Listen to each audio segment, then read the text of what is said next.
Now, the greatest radio shows of all time. Suspense. The Shadow Node. Washington calling David Harding, Counter-Spy. Classic radio theater. The Great Gildersleeve. Fibber McGee and Molly. Dragnet.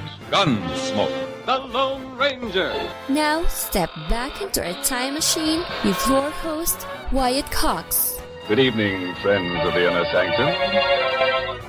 Gerald Mohr, starring in The Adventures of Philip Marlowe, from 73 years ago today, August 13th, 1949, the tale of the Indian Giver. And we thank you for tuning in on this Saturday, 13th day of August, 225th day of the year, 140 days remaining until we get to 2023.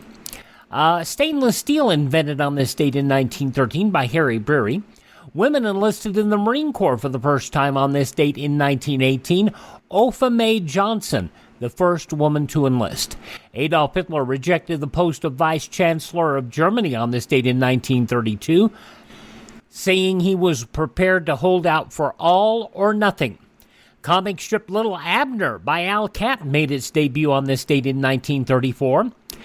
The Luftwaffe launched a series of attacks on British fighter bases and radar installations on this date in 1940, beginning the Battle of Britain.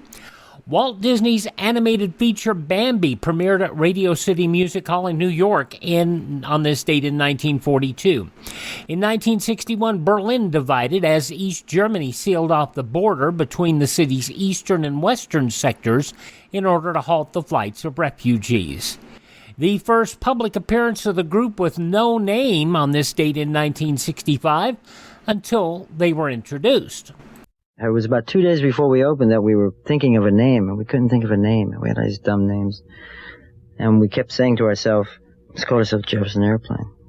So we used to crack up at that because that was so out of it, you know.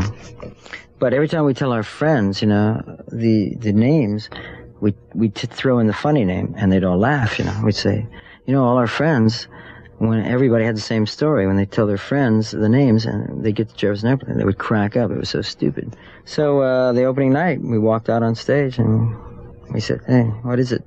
I don't know. Jefferson Airplane. Okay, great. What the hell? So we went out and we played and bang, you know, it was just great. And as we were walking off the set, Paul said, Jefferson Airplane loves you. Marty Balin on the naming of Jefferson Airplane, introduced on this date at his nightclub The Matrix in 1965. The roof of the uncompleted Rosemont Horizon near Chicago collapsed in 1979. 5 workers were killed, 16 injured. President Reagan signed a historic package of tax and budget reductions on this date in 1981. Also in 1987, President Reagan assumed responsibility for his role in the Iran-Contra scandal.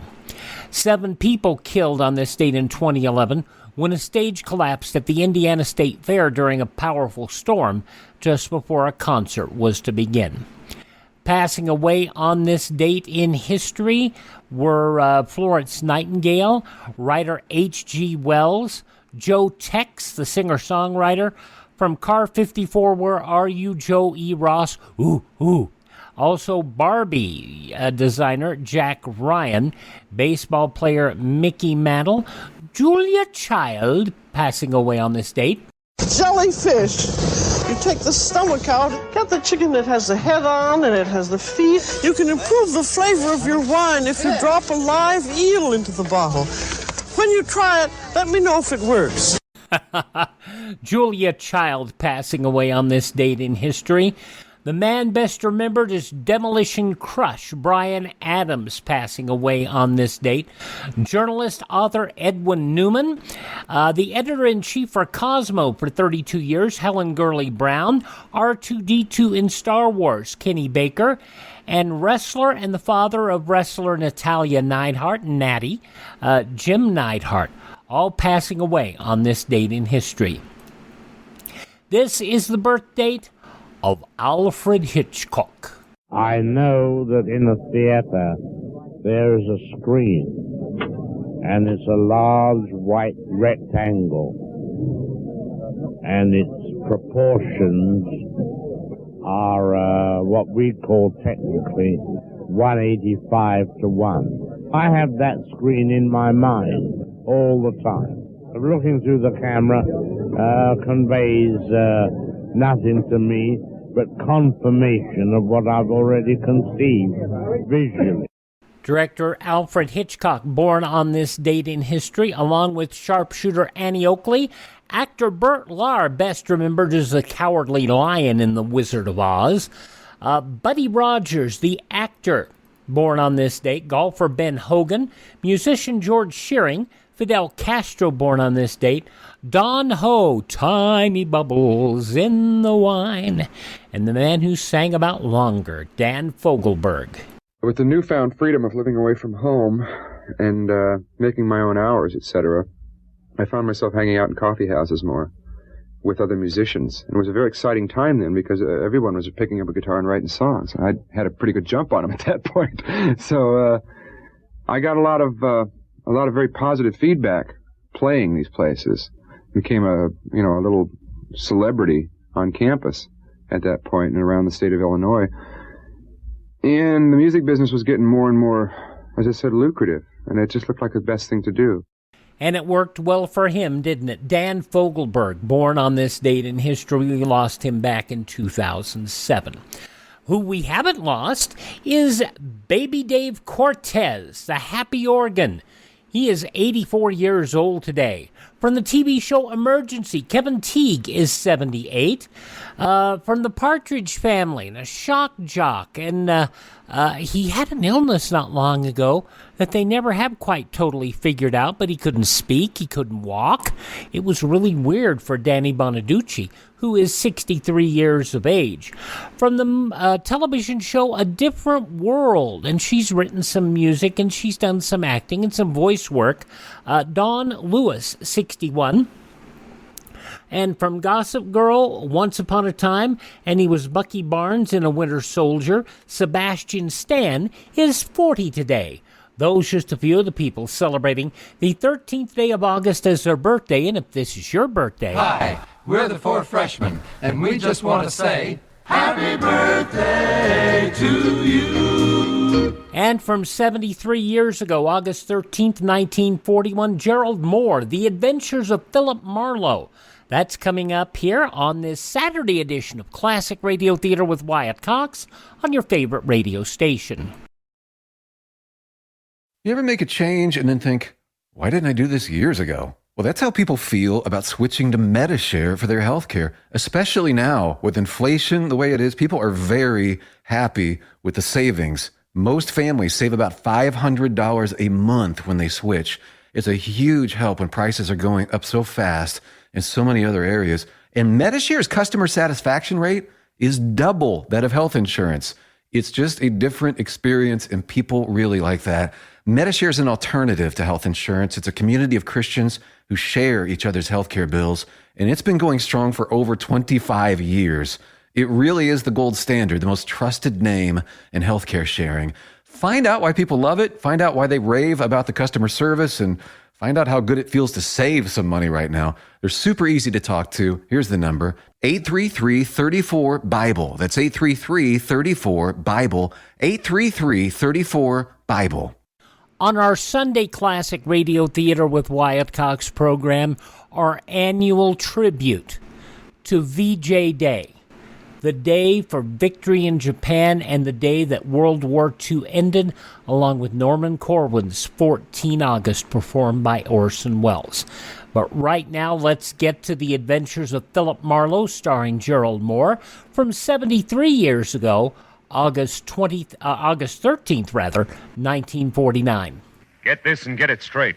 Crime is a sucker's road, and those who travel it wind up in the gutter, the prison, or the grave. It started with an Indian gift of a piece of pottery and led to a brown bear and moccasins, an archaeologist, much laughing water, and finally, death in an alley. But just to make matters worse, the Indian giver was a female and 100% genuine hot-blooded Apache. From the pen of Raymond Chandler, outstanding author of mystery, comes his most famous character and crime's most deadly enemy, as we present The Adventures of Philip Marlowe.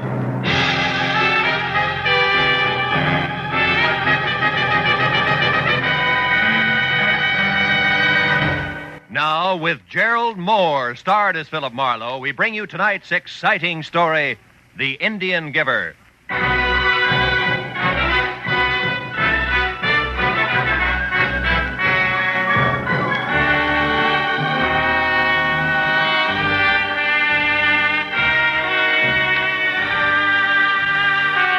By day, the industrial heart of any city is just so much steel and stone streets, jammed full with the raucous sounds of 1,001 different machines.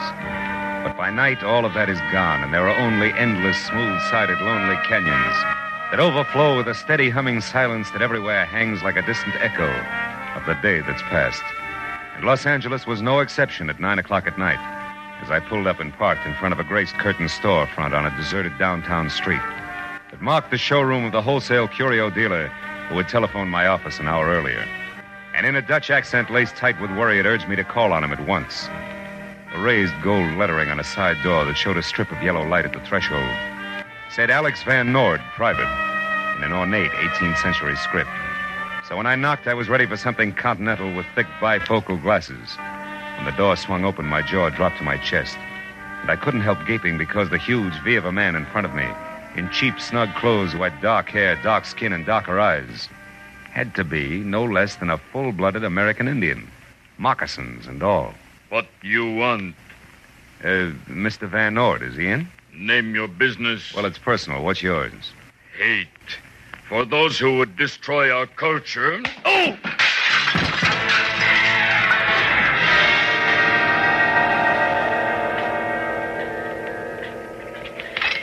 Oh. Mr. Marlowe.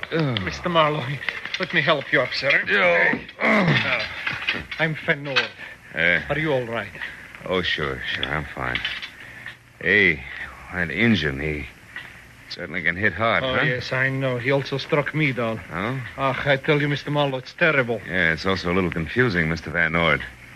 Hey, exactly why did you call me in the first place? Oh, well, it began this morning when I received a shipment of Indian curios from my buyer in Santa Fe, New Mexico. Oh? Well, everything in the crate was in order, except one extra piece of pottery, a bowl. Bowl? Indian bowl? Yes. Oh. It appeared no place on the invoice. Oh, I didn't pay much attention to it till I noticed that the 2-inch wide band of inscriptions near the top were not like any others I'd ever seen. Inscriptions, huh? Yeah. No, you mean those Indian signs, broken arrow, deer wigwam kind of stuff? Yeah, so my curiosity was aroused, and I called my representative in Santa Fe. Uh-huh. However, he knew nothing of the bowl either, so finally, I put it in my display window there and forgot about it. Until about noon, when a frail, sandy-haired man stepped in. You know his name? No. Only that he said he was an archaeologist and that he wanted to buy the bowl. He refused to sell it, huh? Why? For 2 reasons, Mr. Marlowe.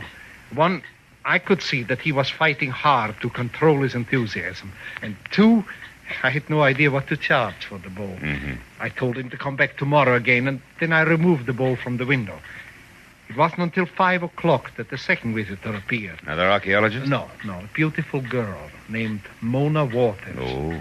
She was very sophisticated, wore an expensively tailored white, smart suit, no jewelry she wore whatsoever. Mm-hmm. She described the bowl I had placed in my storeroom perfectly, and then asked if I had seen such a piece of pottery or if I had one for sale.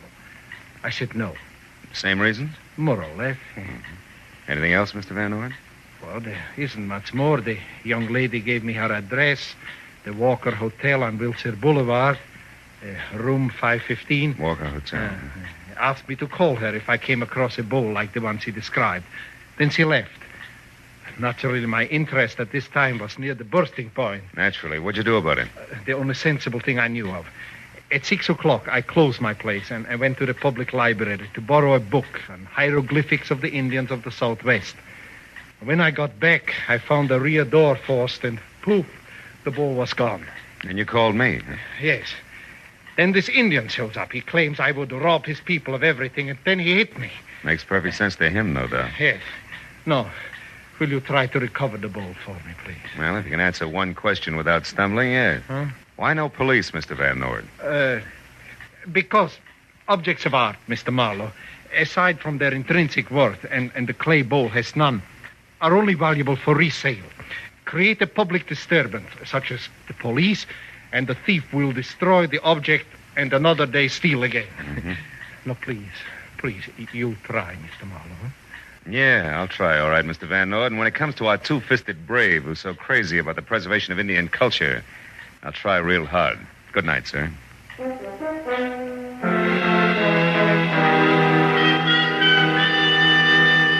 Van Noord's enthusiasm and the $100 he pressed into my hand before I left were encouraging, and I drove straight to the Walker Hotel on Wilshire Boulevard, where a moment after I entered the plush lobby, encouragement came once more. Because gliding from a travel agency booth toward a cocktail lounge was what my client had described as beautiful girl, expensively tailored, smart white suit, no jewelry whatsoever. But when we were both inside and at adjoining stools at the bar, where the soft lights accented her high cheekbones and jet black hair, I knew that Mr. Van Noord had skipped something important. Because in spite of a full mouth, neatly rouged, eyebrows penciled come hither, and a coiffure shingled vintage 1949, Mona Waters could also be full-blooded American Indian, which is what I was working on when she turned, blew a smoke signal in my face, and spoke with an accent that was about as Apache as Vassar. Don't let me make you lose your place, but do you mind telling me why you're staring? I collect the reasons for a hobby. You know, like some people save stamps. Uh-huh. And others pottery. Who are you? A ceramics fiend named Smith. Now, Mona, let's talk about you, huh? Why? Because I've already been offered $10,000 for the bowl. What? Good enough? You have the bowl where? Well, not in my pocket, honey. It's too bulky. I've got it tucked safely away outside in my car. Oh? Yeah, you know, you didn't hide it very well after you stole it from Van Noord. You've been in my room. Could be. Now, do we talk business, yes or no? Yes. What do you want to know? Well, for one thing, what's the bowl to you? Everything. It's mine.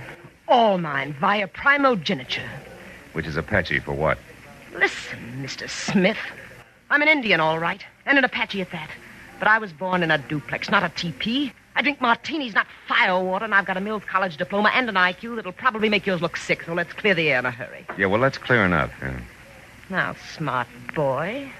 My late Uncle George Waters, also known as Chief Laughing Waters, giggle if you want to, owned the bowl you want $10,000 for. So? So a long time ago, he willed it to my father. However, my father died a year ago, leaving only me as heir apparent. Hence, that bowl is mine. All mine, via primogeniture, which brings us right back to where we were. Except you haven't mentioned why the bowl means so much to you. And I won't. No, will you pay the $10,000, huh? I didn't say that. And I won't say anything more until I see that bowl. Now, I've got to make a couple of calls. It should take about 20 minutes. After that, I'll be in my room. Please call before you come up. And if you don't have the bowl, don't come up. Okay, baby, fair enough. So long.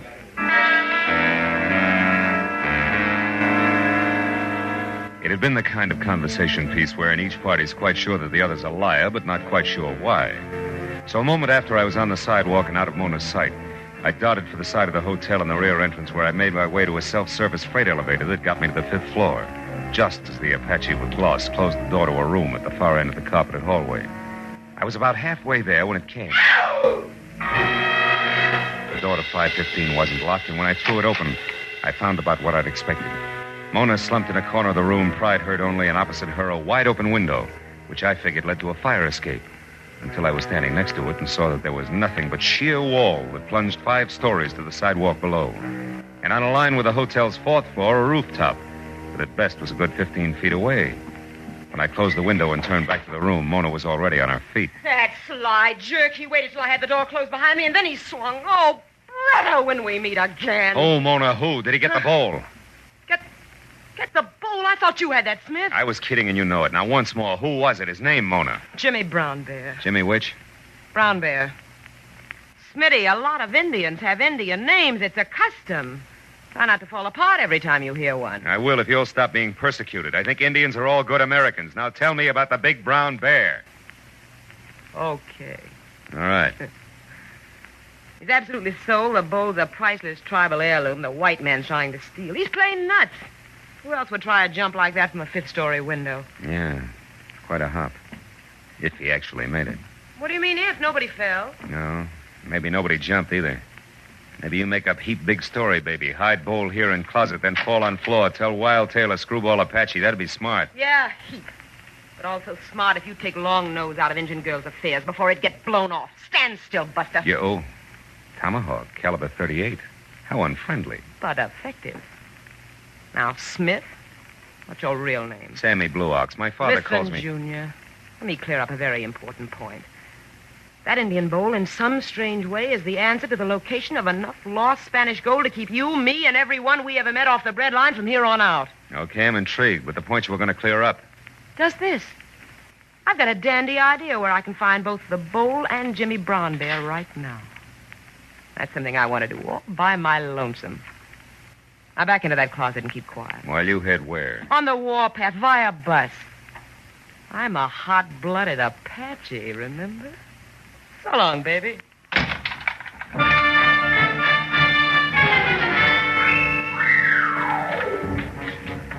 There are times when things look black enough without staying put in a dark closet. So I kicked the lock, splintered the casing, and walked out in room 515 just in time to hear a timid knock on a hall door. When it opened up, one frail, sandy-haired man wanted information. Oh, I beg your pardon, sir. Can you possibly tell me where I can find Miss Mona Waters? Who are you? My name is Clark Erskine. Originally broadcast August 13th, 1949, Gerald Mohr in The Adventures of Philip Marlowe here on Classic Radio Theater with Wyatt Cox on this Saturday it is, isn't it? The news from 73 years ago today comes up next. Whether you're taking your pets on the road or a walk around the block, you need to be aware of heat stroke. Hi, I am Dr. Jose Arce, immediate past president of the American Veterinary Medical Association. It's important that pets get out and enjoy the warm weather and fresh air, but here are some reminders to help keep your pets safe in the heat. Tune into the day's forecast to see how hot it will be. Limit exercise on hot days or schedule walks earlier or later on the day when it's cooler. If outside, stay on the grass instead of the hot pavement. Make sure your pet has unlimited fresh water and access to shade. Never leave your pet in a closed vehicle, and leave your pet at home in air conditioning when you go out. If you see signs of heat strokes in your pet, such as excessive panting, drooling, unsteadiness, or abnormal gum and tongue color, call your veterinarian or nearest emergency clinic. For more info on summer pet safety, visit avma.org. That's avma.org.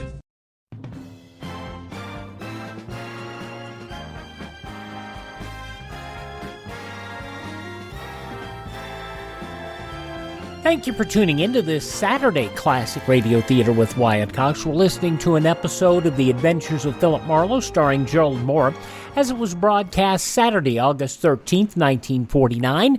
In the newspapers of that Saturday, 73 years ago, these were some of the headlines. A State Department spokesman declared in Laramie, Wyoming last night that the open door is in danger of being closed in China, but we must see that it does not remain closed. The director of the State Department's Office of Public Affairs, Francis H. Russell, said that China's communist conquerors, quoting, are faced with many grave problems, end quote, what makes it uncertain how completely and how long they can dominate the country. U.S. policy, he declared, must be conducted in such a manner that the closed door will be reopened by the Chinese people themselves in a renewed assertion of their inalienable right to choose friendship instead of imperialism, assistance instead of exploitation, and freedom instead of subjection to a foreign power. Russell's remarks prepared for delivery before the Institute of International Affairs at the University of Wyoming. Paul Renaud, the premier of France in the early days of World War II, called on his country and Germany last night to bury the hatchet and effect a reconciliation ending their age-old war-breeding enmity. Paul Fisher, writing for the International News Service, said in a warning to Germany against Russia, Renaud said Frenchmen are willing to forget about the last war and let bygones be bygones, and urged Germans to do the same. Renaud spoke at an open-air rally organized by the European movement, whose supporters are among delegates to the current session of the Council of Europe in Strasbourg. Even as he spoke, a source close to Italian Foreign Minister Count Carlo Sforza, one of the delegates, reported new Italo-Yugoslav talks in Belgrade in an attempt to reach an understanding between the two countries. constitutionality of the current Rent Control Act upheld by U.S. District Court Judge Leon R. Yankwich yesterday in denying a motion to dismiss a government suit against operators of an apartment house in Los Angeles. Judge Yankwich's ruling was in sharp disagreement with that of U.S. Judge Elwin R. Shaw of Chicago, who held unconstitutional the section of the act giving cities the right to end rent control. Judge Yankwich opined the section did not unconstitutionally delegate legislative power of the Congress. He said the power so delegated was no greater than the powers which Congress has given to advisory committees under the Agriculture Act, such as the committee which fixes quotas for citrus fruit shipments. Shy little Margaret Mitchell, who gathered the heroism and heartaches of the South's lost cause into Gone with the Wind, hovered near death yesterday, victim of a speeding car. Police said the quiet, plump creator of the famous Civil War romance was slammed to the pavement Thursday night by a drunken driver and dragged 15 feet. A resident doctor at the city hospital said she remained unconscious and that her condition is critical. Invoices brought to the Senate's 5% hearing but not introduced show home freezers sent to Mrs. Harry S. Truman at Independence, Missouri, and 2 to Major General Harry H. Vaughn in Washington, D.C., a committee member said last night. 3 other Washingtonians received freezers, the vouchers reportedly showed. All the units were paid for by the Albert Vernley Company, Chicago perfume makers. The other invoices listed as recipients Chief Justice Fred M. Vinson, Federal Reserve Governor James K. Varman, and Presidential Secretary Matt Connolly, the senator told a reporter. In 1945, when the reported shipments began, Vincent was reconversion director and later Secretary of the Treasury. Varman was President Truman's aide. And Philip Lida beat New York's sweltering heat for 15 minutes yesterday, but it cost him nearly $2,000. A gunman walked into Lida's butcher shop, took $975 in cash and a $1,000 diamond ring, and locked Lida in the walk-in refrigerator. Lida beat on the door with a cleaver until help came. Those some of the day's top news stories is reported in the newspapers of Saturday, August 13, 1949, on your radio, The Adventures of Philip Marlowe, which continues now on Classic Radio Theater with Wyatt Cox. I'm an archaeologist. Yeah, I'm sorry, friend. I can't say any more than Miss Waters is out after a wild-eyed Apache who's got a piece of pottery tucked underneath his arm. What? Oh, not the bowl it's supposed to be in Van Noord's place. Not Jimmy Brown Bear. Yeah, right on both counts, Mr. Erskine, but what makes the name Brown Bear ring a bell? You two met before? Well, we certainly have. Why, that idiot has hampered every archaeologist who has so much as set foot in New Mexico. Well, now that you mention it, Mr. Erskine, why your keen interest in the bowl? What does it mean to you? What does it mean to me? Yeah. Well, my good man, those inscriptions circled around it are going to prove invaluable. Possibly another Rosetta Stone. An open sesame to the countless undecipherable writings we've already collected. About Spanish gold, maybe, huh? Spanish gold? Oh. Well, sir, what are you talking about? Nothing. Look, Erskine, one question. How did you know that Mona Waters was staying here at this hotel? Well, it wasn't simple to learn. When Mr. Van Noord refused to sell the bowl to me until tomorrow, I wanted to be certain that he also didn't sell it to anyone else. So I watched his showroom. Oh, that's smart.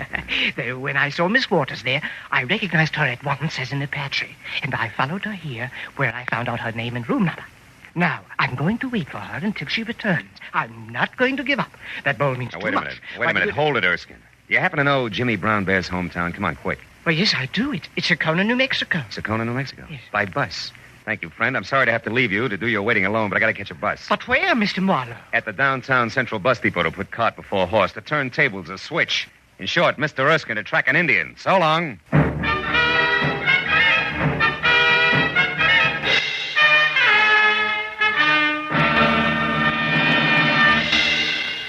In just a moment, the second act of Philip Marlowe. But first...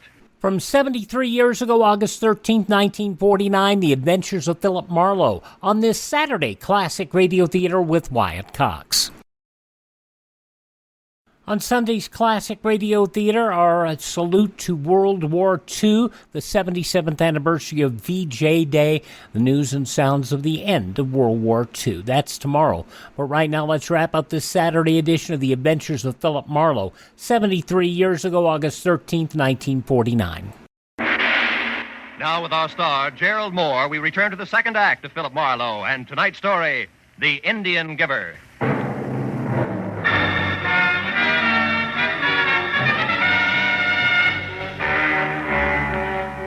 Tracking an Indian over the busy concrete of downtown Los Angeles sounds a lot tougher than it turned out to be. Apparently, a 6'4" Apache in a full-crown black hat and moccasins was an oddity even in a city of oddities. And everyone who'd seen him remembered him, from the guy behind the bus depot's ticket desk to the newsboy outside the flop house nearby, where Jimmy Brown Bear had made camp.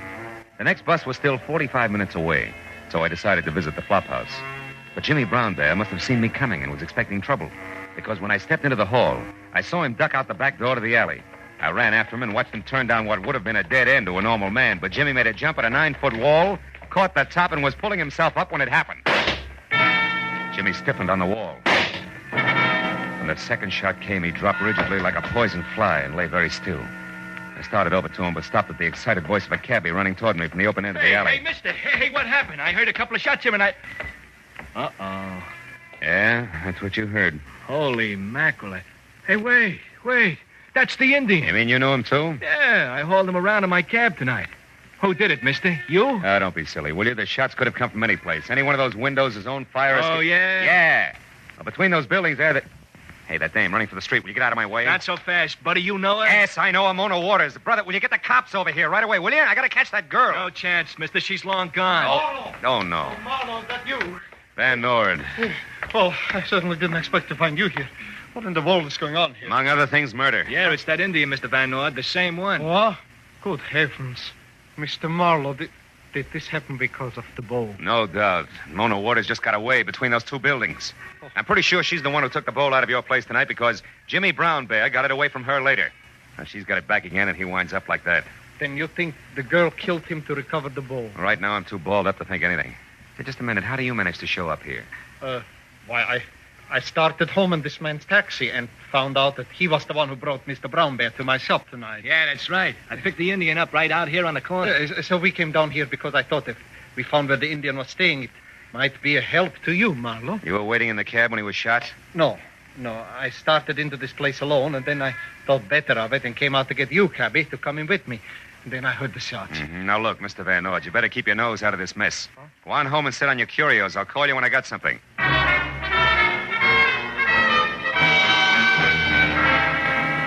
Assuming that my client's story was true and that he did have the cabbie to back him up, I got in my car and headed back to the Walker House.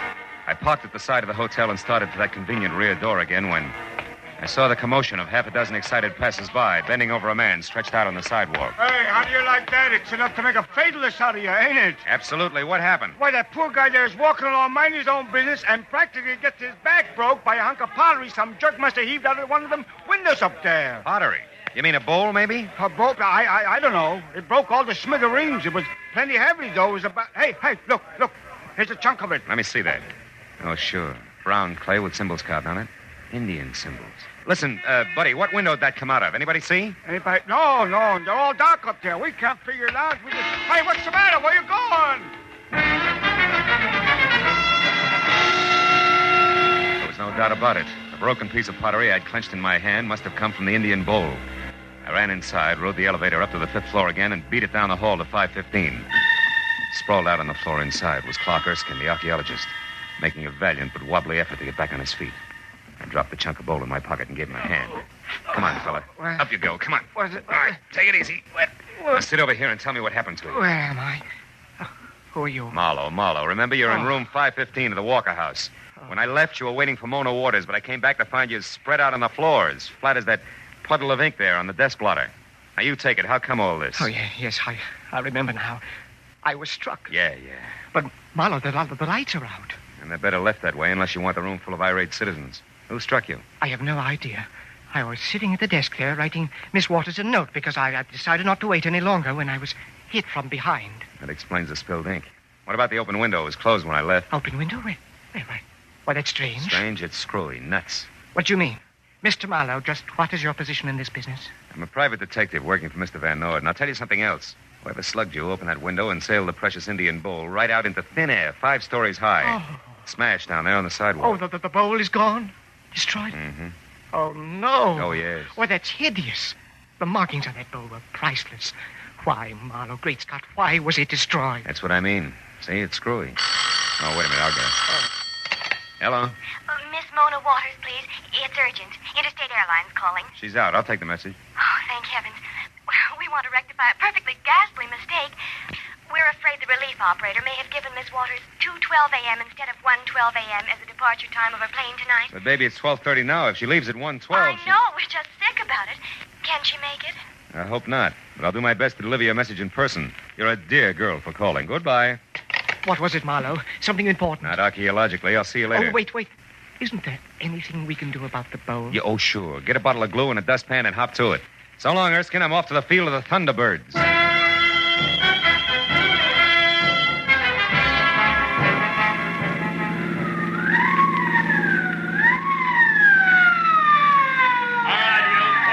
Oh, fine. Now, look, officer, Never I was mind, just... Never mind. Well, Mac, you're batting 1,000. You pulled out of the hotel driveway 2 blocks back, ran 1 full stop and a red signal getting this far. That's great. So what's your story? Been drinking? Not a drop, believe me. And now, look, I've got to get to the airport in a hurry. Why? Yeah, to catch an Indian girl. A guy named Jimmy Brown Bear was murdered tonight because a bowl was stolen. Wait a minute, hold it. Who was murdered? Oh, I know. What's the use? There's no use in going into it. Officer, my name is Marlowe. I'm a private detective working on a case, and I got to get to the airport. Private eye, huh? Let's see your papers. Oh, sure. Here, they're all here. Yeah. Mm-hmm. Philip Marlowe, license number. Hey, what's eating you? What are you staring at? Blue black lines on the palm of my hand. They look just like...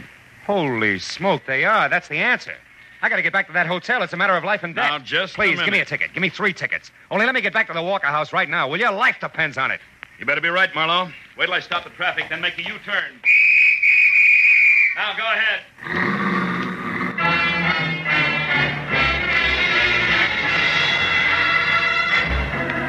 Made it back to the hotel in something under 7 minutes for the round trip. I ran for the elevator, waited for the car to come down, and when the gate opened, bumped head-on into Clark Erskine himself. I backed him into the elevator again at gunpoint and pushed the 5th floor button. I didn't say a word. By the time the elevator stopped and the gate slid open, he was beginning to sweat. Marlowe, I just don't understand this. Why the gun? Take a guess, Erskine. I want to know what happened to Mona Waters. Why, I don't know. She didn't come back. Here, this is 5:15. Remember, go on, open it up. And get inside. Now, listen, you. I know who killed Jimmy Brown Bear, and I found out plenty about the bowl, so talk. Where's Mona? Behind you with a gun in my hand, so don't move. Oh, great. Well, at least you're okay. Except for a headache, yes. I just woke up in the bedroom with a heap big lump on my scalp, and I know a pale face who's going to pay for that.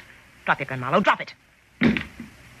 Now, who's this character here, and where's the bowl? Marlowe hit it, Miss Waters. I saw him hit you and take it. I tried to stop him, but he hit me, too. My name is Erskine. I'm an archaeologist. I only wanted to make a scientific study of the bowl, but this vandal here has destroyed it. Destroyed it. Marlowe! Pipe down, get wing, and listen. Before you start shooting, there's a lot of wampum at stake, if nothing else. Now, keep that in mind. Okay, Big Wind, stop blowing. Speak your piece and keep it straight. He's a treacherous liar, Miss Waters. I know I'm braced for that. Oh, you sweetheart, you. All right. The inscriptions on that bowl were the key to the treasure, which is probably no news to you two. You didn't know how to work it, Mona. But Erskine here did. He found out that some of the lines were etched into the clay and others were raised, like the face of type in a printing press. Do I go on? Pray do, Professor. All right, now look. If you look closely, beautiful, you'll see ink on his fingers. Also, you'll notice that a bottle of ink poured out on your desk blotter there made the same kind of ink pad you use for a rubber stamp. That ink was spilled by accident. Now, don't listen to him because... Shut up. Go on, Marlowe. Well, after he knocked you out and left you in the bedroom, all he had to do was roll that wide, flat border of the bowl through the ink. Then roll it again over blank paper and it printed. What's more, baby, if we look real close, we'll find a perfect printed map on your hotel stationery stuck in one of his inside pockets. No, you don't. You'll never get the chance. Marlowe, the guy on the floor is Jack, Mona, lights out!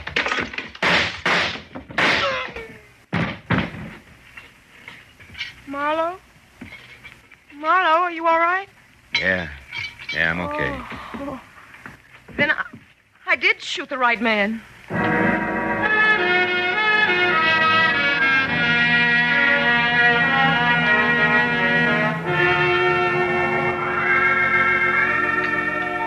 Cream and sugar, Miss Waters? Thanks. Well, that's about the story, Mr. Van Noord. Mona here slipped the Indian bowl into your shipment to keep it away from the guys she knew were after it. And, of course, she had to follow the bowl here to L.A. Erskine followed her. I see. It's amazing, isn't it? Positively amazing. Marlowe, how did you discover that the intricate pattern on the bowl worked like a printing press? Oh, well, after Erskine had made his print of the map, he threw the bowl out the window to smash it so no one else could duplicate it. I got hold of a chunk of it and clenched it in my hand. I found out later when I passed that cop my credentials that the chunk of pottery had left separate, distinct lines of ink on my palm. Terribly clever. Isn't he, Mr. Van Noo? Oh, take it easy, baby. Indeed, he is clever, Miss Waters. But what of poor Jimmy Brownbear? Well, Erskine followed me from the hotel to Jimmy's place and shot him, so I'd never have a chance to talk to him. He was a ruthless little guy, Clark Erskine. But if he survives that bullet wound, the state will get him for murder. Yeah. Oh, Miss Waters, you'll have to hurry and finish your breakfast so that you can catch your plane. But before you go, I have a little gift for you. Excuse me, I'll get it. And Marlowe, speaking of gifts, I have one for you. Come here. Yo, baby, that's nice. Is it for keeps? Of course not, silly. I'm an Indian giver, remember? When I come to town again, I'll be rich and reckless and loaded with all that old Spanish gold. That's when I'll take my gift back again, with interest. So long, Filthy.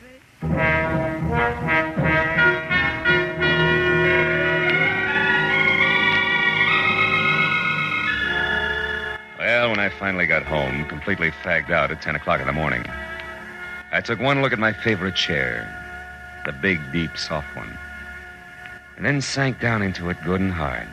Ow! Ooh, something that felt like a broken beer bottle stabbed me.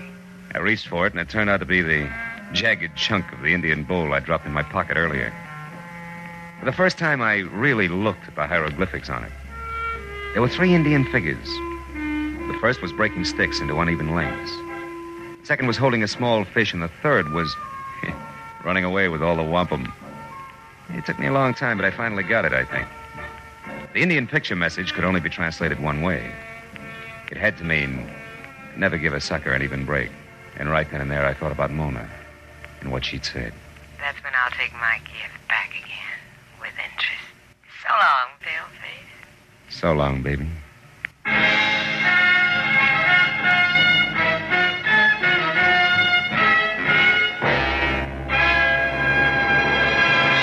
The Adventures of Philip Marlowe, bringing you Raymond Chandler's most famous character and crime's most deadly enemy, star Gerald Mohr.